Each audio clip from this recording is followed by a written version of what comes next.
Here's your Wiley Manager 3-minute crash course in career transition, Jed. In the full-length podcast this week, we talk about what?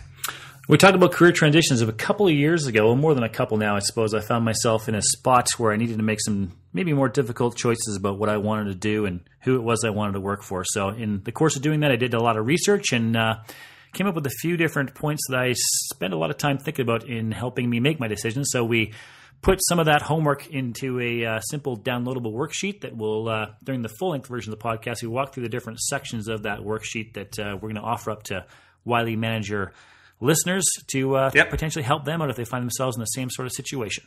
Right on. Okay. You want to give us just a quick idea of what's actually what the guts of that thing are? Yeah, sure. So the first point on the in the workbook is around thinking carefully about what your values are. So what I mean by this is what kinds of things are important to you personally, even outside of work, just in general. What are the 5 most important things that are part of your personal values, if you will? I think if you become clearer on what those are, it's actually going to help you if you can figure out how to align your personal values with the work and the kind of company you end up working for.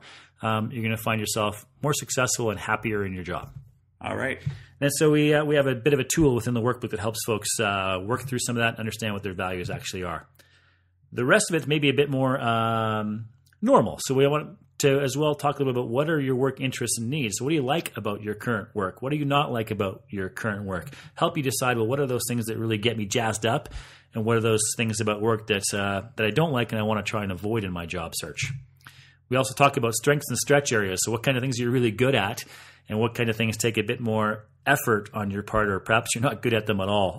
Obviously, the connection there to the job search is pretty obvious, I would suggest. Okay.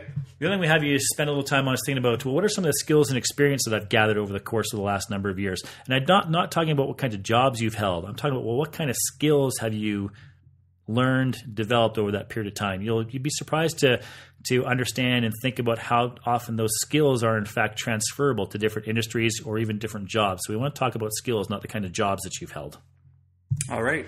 So a voyage in self-discovery, Jed. So you can join us on this week's full-length video and podcast. You can pick that up on iTunes or at the Wiley Manager website at www.wileymanager.com. You bet. All right. Thanks, Jed. We'll see you next time. See you, Bob.